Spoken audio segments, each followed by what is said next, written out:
Hello everyone and welcome to Canteen Cup. My name is Scott and today I wanted to do a short video on how I set up ACLog or N3FJP's software for POTA.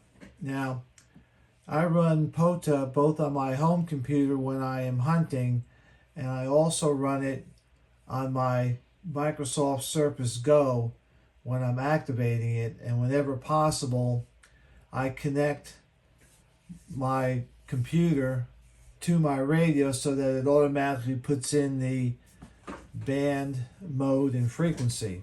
I find that very convenient, especially if you're kind of preoccupied.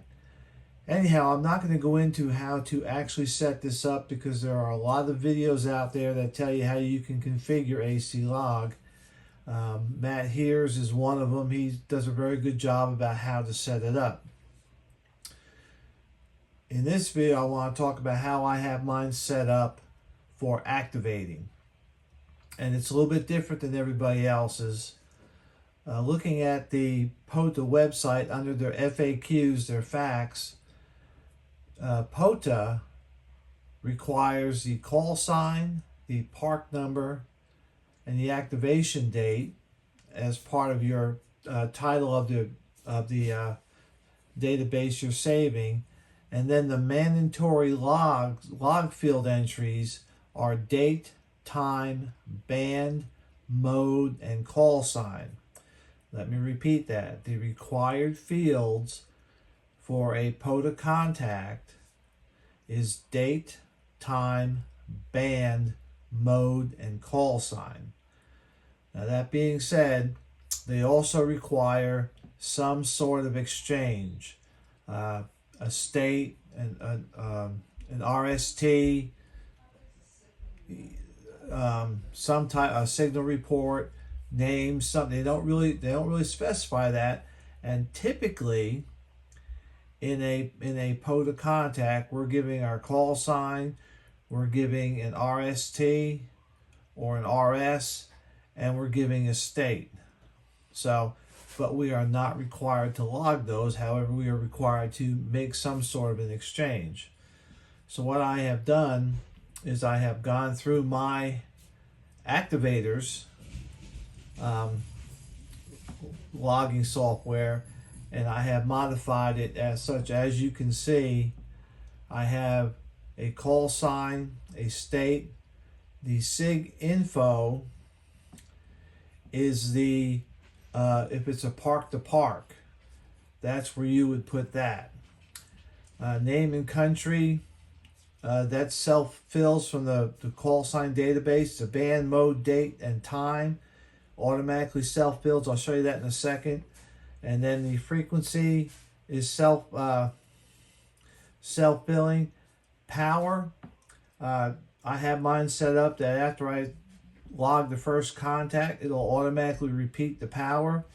And then my SIG info is the park I'm activating from, and that is all the way off to the side, because once I put that in once, I just don't have to worry about it anymore. So just to show you, I can say I can set my power. There's 15. My SIG info, we'll just say K1234, and then we can add a call sign. And I'll just put in KK4Z, and then I'll hit the tab. And there it goes. It's got my state, it's got my name, it's got the last band I used, the last mode I used, today's date, and today's time matches the UTC. Now, I also have the tab order set up that goes from call to state.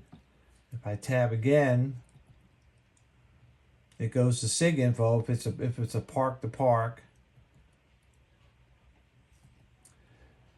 Okay. And then it goes down to comments if I want to make a comment.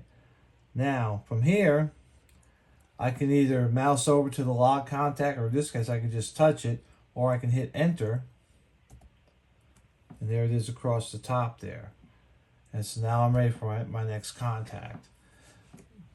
this being, and the reason why I thought about doing it this way is I watch people like K4, SWL, and some others where they're just using a paper log, and all they're doing is the park, the frequency, the call sign, the time. Of course, they have the date at the top, and so why not do the same thing for ACLog? It makes logging a whole lot quicker and a whole lot easier. So again, a short video on how I do this.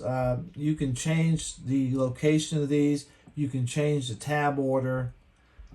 Set it up the way you want. But I just want to give you guys another perspective on when you're activating, you got some of those big pileups. Sometimes it gets a little difficult. All right, so that's all I got. Everybody stay safe, stay secure, and we'll hear you out there.